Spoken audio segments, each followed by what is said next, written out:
Hey, Tisha here. You guys, who would have thought that, 5 minutes of a discussion about who's going to headline a show would then turn into a whole week's worth of drama on Twitter between both of these groups? I know I didn't. We start off this episode with Taj and Coco working out in the gym, and Taj is talking about how much better her relationship is now than it was in the past, or she uses the term back in the day with Coco. And I'm wondering how far back in the day we're talking, Taj, because you guys had issues in your past episodes that you had where you guys had your own show, as well as what you did with Salt and Pepper. So you're getting along now, and I'm glad that you are, but I don't feel like it's as far back as you guys are trying to make it sound. They speak about how they will only do the tour if they co-headline. At this point, they deserve to co-headline, that they've done things with other female groups who outsold them and who were better known than them, and they were being more reasonable than Xscape.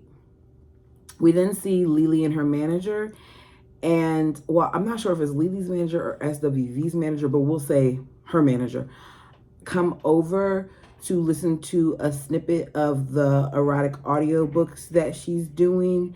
She reads one little piece. He says that he loves it. They sit down.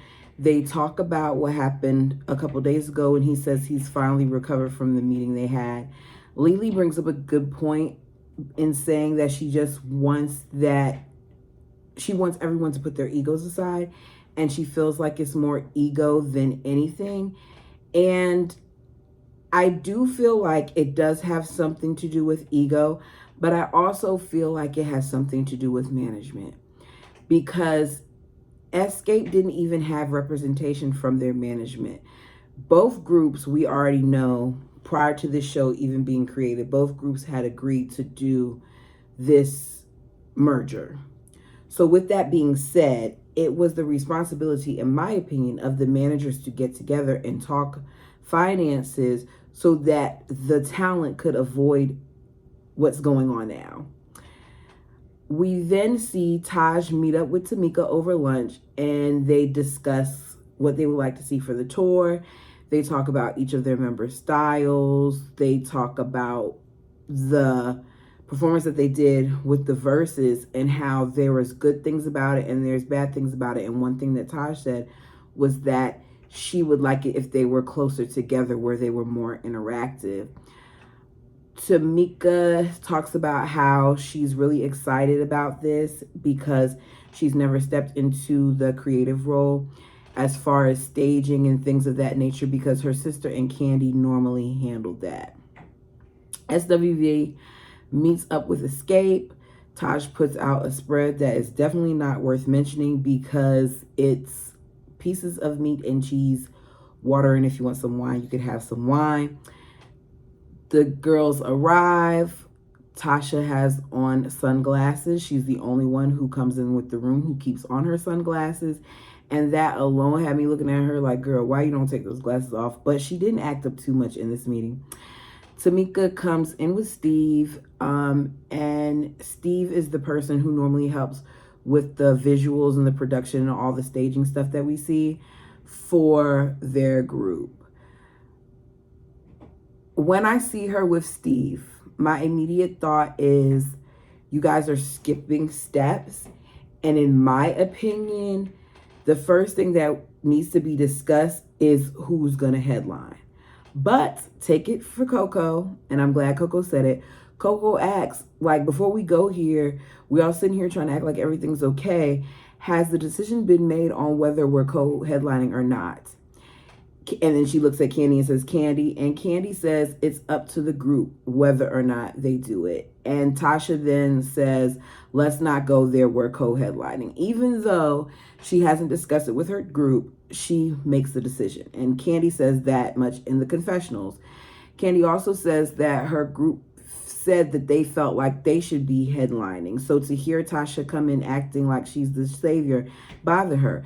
And my question is, Kandi, why didn't you call out your group members about that? Because we're not going to sit here and have heat for Tasha for saying what she said when your other group members, from what the editing has shown, were sitting there and didn't say anything. I don't like Tasha. I feel like Tasha's a diva. I feel like Tasha is an opportunist. I feel like Tasha is extremely selfish. But I'm not going to act like Tasha's the only one who's done things wrong here. Because if I have a problem with you and if I don't agree with something that you're doing or saying, I'm going to let you know. I feel like Kandi or group members didn't have your back. And we're going to see later on that they don't have it again as well. Tasha is sitting there as her sister is talking and telling all the different concepts and things that she wants to do. And you can tell she's bothered by it, but she's trying to show she's not bothered. We then see her in confessional saying that she normally comes up with the creative concepts, that if her sister wants to take it away from her, that's fine, because she's already taken enough, including the sisterhood. Tasha has mastered becoming the victim, because you're saying she's taken away enough, but you've done things to get you all where you are at as well. You're not going to put it all on her, but that's what you do because you're the victim. We see Kandi in the confessional laughing at how Tamika has taken over this and how Tamika has walked in with Steve, mainly because she knows that Tasha is going to be bothered by this. She even talks about how Tasha's putting on a really good face, acting like she's not bothered, but she knows underneath she's bothered, and she is. We hear them talk about LEDs. Tamika says she wants them to come in horses, and she wants to have rain and all this other stuff. And I feel like Tasha hates that her sister is now taking an active role in what's being done. Lily talks about how some of Tamika's ideas are extra. I agree, because what do you need horses for? You're taking away from your money, honey. The money that goes into budget, if you put too much in there, it's only so much you're going to reap from your sales, because people do need to be paid. The group claps about all her concepts, and Steve leaves. She then makes a to-do list, because Tasha's make a to-do list, and on the to-do list they assign different tasks for different people, which one of those tasks were for the soloist to meet up and kind of come up with the playlist. So we see Coco, we see Tasha, and we see Kandi meet up with the engineer. Coco brings us her son along so he can see some of the things that go on behind the scenes, since he's still saying that he wants to become a singer permanently. They pick a song list. Candy's going over some of the songs, and Kandi asks Tasha if she cares to do the song Run to the Arms, because she knows that's one of the songs that she does not like, and Tasha says she doesn't know. And as soon as she says she doesn't know, I said her energy is so off. Why even come to the meeting if you're going to act like that? Kandi asked her if she thought about any tributes that she wants to do, and she says nope. That she hasn't put in much thought into it because she has a lot going on. And I'm reminded that at this point, she still has not told her group that she wants to go solo and or is going solo. She's told them nothing. Because if we remember from last week, Taj is the person who let Kandi know that she's planning on going solo. So you come to this meeting with this attitude, knowing how you feel, knowing what some of your intentions are, and you're not being honest even in that. In the confessional, Kandi lets it be known that Tasha's attitude has been a problem for the last few months. It's been a problem for the last few months because she's working on her solo stuff. Kandi has said it multiple times that Tasha changes the way that she interacts with them when she has something going on. So she's seeing a repeat of what has happened in the past, and we're seeing it too, and we're kind of seeing it in real time. Coco talks about how thick the tension is in the room and how uncomfortable it is. And you can see it, you can feel it. I agree. I don't understand why she came to the meeting if she didn't really want to put a whole bunch of input into the meeting. We then see some of the ladies meet up with Steve, and Steve shows them like what the stuff is going to look like, gives them a little sample. And I'm not going to go into detail about all the things that were talked about, but we can say that they left that meeting with the things that they want. We're looking at over $250,000 production just for staging. That doesn't include their dancers, that doesn't include their DJs, that doesn't include any of that. That's just for staging. We then see Candy meet up with Don Juan at Blaze Steakhouse. Let me tell you something. If Candy does not do anything else, Candy is going to plug her business. And I commend Candy for doing it, because Candy will talk about her Candy Coded. Candy has filmed in a lot of locations because Candy knows that they're either going to show the sign or they're going to put at the bottom of the screen where she's at, and people are going to want to go. So once again, Candy has shown her business side. We see Candy meet with Don Juan at Blaze Steakhouse, where she talks about how much Tasha is not being a team player. She repeats to Don Juan the same thing that she's been saying for a long time, including that she feels that Tasha is using them as a safety net. She lets him know that she's found out that she's going to be working on a gospel solo thing, but that at this point, Tasha has still not told the group. Don Juan brings up how she only wants to work with them because they help bring her money. And honestly, Don Juan is right. We can go back and forth all we want to about whether Candy was right in saying that they should headline. We're not going to act like Candy and Tiny and some of the other ladies as well have not gotten fans based off of their TV appearances. They have. The same way that Candy's gotten business, same way that anybody else who puts some things up on Bravo, because Bravo is a good network to work from. We then see Taj and Coco go shopping with Jalen at Press, which is Rashida, I believe, store from Love and Hip Hop. And while shopping, they talk about how Jay wants to leave dental school. And Taj suggests to him that rather than leaving dental school, why don't you do both? Because I was in school, I left school to pursue a career for singing. Once the singing was done, there was no contracts, there was nowhere for me to sing. And as a result, I had to become a receptionist and make like $9 and change. He said that for him, it's not just about being a singer, that he was depressed, like his depression was made worse in school. She tells him rather than taking the idea of school or dentistry and boxing it up and putting it away, that maybe he should think about just putting it on the shelf. And I think that that's great advice, because Jalen, from what I heard, can sing, but he does need work. We're not going to sit here and act like his own mother wasn't looking at him like when he hit some of the notes that he was doing when they did some clips. So it's very important that he thinks about school. And honestly, maybe it's not dentistry. Maybe he just needs to look into another avenue, because if he's into the music business, maybe he doesn't need to be the talent. Maybe he can be something else. There's other things that can be done. And I feel like it was a good thing for Taj to kind of side with Coco, but at the same time, let him see a different vantage point. We then see Xscape having rehearsal, and Tasha is not there. I know that for production's sake, like let's take the fact that they're practicing for the show. For production's sake, I know that that lady was given a schedule of call times and all those other things, and that she knew that she needed to be there.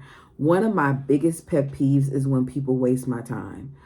Don't waste my time. If you say that you're going to do something, do it. If you sign up for something and you don't come, there's going to be a problem. It's really, really inconsiderate for you to act like these women don't have families and other business ventures and other things that they have put to the side to meet with you to do this rehearsal. While asking where she's at, we see Tasha and Rockhead at the house. She comes walking down and he has a paper in front of him and he's saying that it's time for her to sign the contract. She says she's really excited about this. She's never had a real label behind her and she owns her masters. You're about to sign a contract and you still have not told your team that you have said contract or that you were even shopping around. I'm not a fan. Rockhead asked her what the deal means for the future of Xscape. And she didn't even have to answer the question, in my opinion, because to me, what the deal means for the future of Xscape is that they will go on without you. They are not going to miss out on money again. The last time what happened was you decided that you wanted to go solo. As a result, the group split and the group stopped touring together. The group didn't create any more music together. The group mates all went in different directions. So here you are again, and it is kind of like how it was last time, where you're being given the opportunity to do something else. And rather than you be okay with doing both, you've kind of leaned more towards the other. And no one's faulting you for that, but be honest and let people know that that's what the situation is. It's not fair to me to have people that you supposedly care about, one of them being your sister, sitting around and waiting for you to decide what it is that you're going to do. We then see Candy talk to the road manager and ask her what's going on with Tasha. The road manager says that she's not coming to rehearsal. And as far as sound check is concerned, can you check her mic? Because she might not make that either. So they said, well, is she going to make the show? And the road manager says she'll be at the show.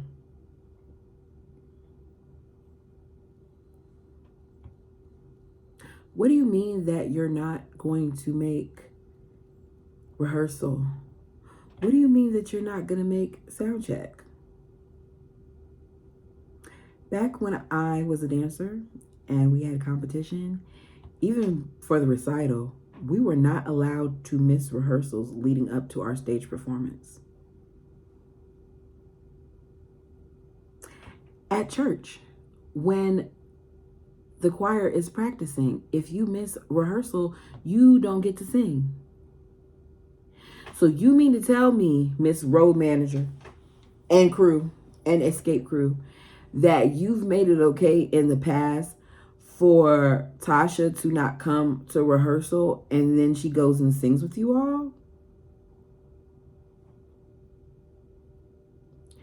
If I was Xscape and Tasha didn't make it to rehearsal or sound check, Tasha would be in the audience watching the show and she would have to pay to enter.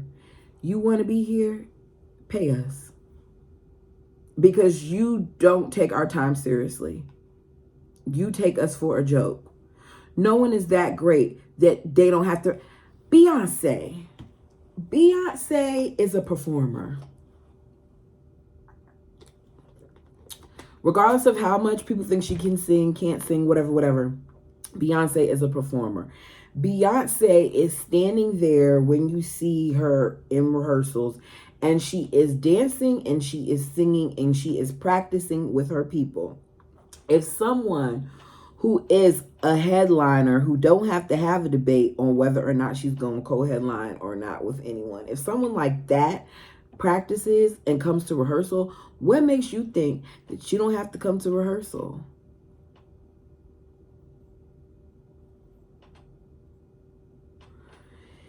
Candy says that she needs the group to practice her part. So she looks at the Tamikas and says, look, I need y'all to know her part because she may not come. And we need to establish some rules. And Tiny asked her what she wants to do. And it kind of annoyed me because I feel like they've made it so that Candy is the mouthpiece, and it makes it seem like Candy is problematic, which might be part of the reason why for years it's been a thing where Tasha has said that her and Candy bump heads. You bump heads because y'all are the most opinionated out of the group. Because sitting there and hearing what I heard, and I'm not even a member of the group, I got annoyed and I got frustrated, and I felt Candy's frustration. Candy says that she needs the group to decide what it is that they're going to do. And I agree. She says if she does not come to the practices, then she doesn't really feel like she should sing. And that whether or not she decides to do it, that the show must go on. And in confessional, Tamika says that Candy is right and Tasha is wrong.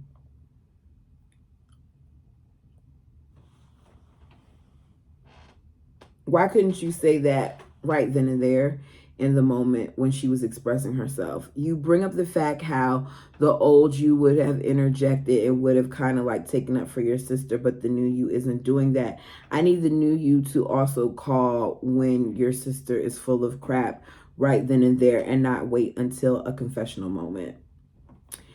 We then see Tasha and Rock sitting next to each other at the home, and she signs the thing, and Tasha says that at this point she doesn't know what she's going to do with Xscape because they've come against Rock, they've come against her mother, they've come against her, and I just want to know, who is they?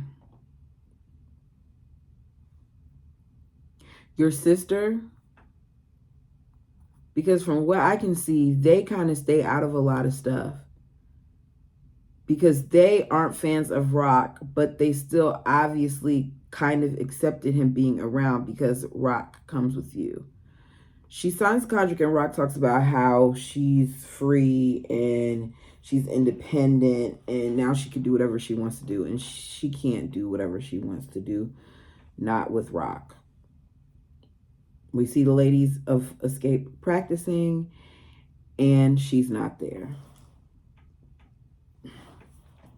I don't know if this show is going to aid in the sales for Tasha's gospel project. I'll be honest, and I love gospel music. I'm not going to support her. And it's not that I have anything against her. It's that the way this all has been done to me is in poor taste. I feel like, and I don't want to get all into the spiritualness of things because we all have our different beliefs. But I will say, in my opinion, when it comes to Christianity, I feel like a lot of times people use God for convenience rather than for what their heart really desires. And I'm not trying to judge her, but at the same time, if I'm being honest, I'm judging her because the way that you're acting and the way that you're maneuvering and the things of that nature comes across as hypocritical. And since you're saying that gospel is where you stand and that's where it all begins for you and that's your core, I want you to understand, Tasha, that one of the important things of being a gospel artist for you is going to be that you're not lukewarm, and it's going to be that you pick a side. And I feel like the way that you're maneuvering is coming off as really lukewarm. It is. And it's inconsiderate. And you're not thinking about your members that you love so much. Not thinking about your sister that you supposedly love so much.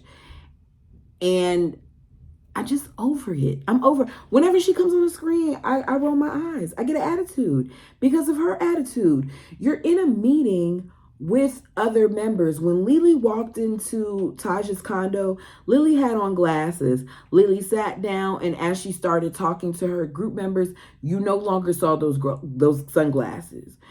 When Tasha comes in, she has on glasses and she keeps on those glasses. And part of me feels like it's kind of like a barrier of you from your foolishness.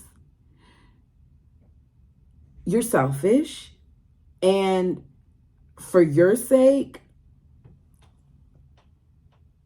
I'm not even gonna say that. Let's put it this way. I don't know how much this is gonna help you. I don't know what this is gonna do for your gospel career. I know that gospel is a completely different beast. More people turn to R&B than they do to gospel. So don't think everybody who is a fan is gonna automatically follow you to gospel. You're gonna get new fans. You're going to lose fans. It's going to be a whole transition process. And I guess we'll see what happens from it. It's unfortunate that the ladies are going back and forth. Based on what the preview that we see for next week's episode, I feel like it's going to get even worse on internet because the fans are really fanning. It's ridiculous, the things that I said in the comment section, to the point where I was like, I'm not even going to write anything because I don't do the social media gangsters. I just don't. But thank you so much for joining me. Leave your thoughts down below. Let me know what you think. Do we think that they can come back from this? Until next time.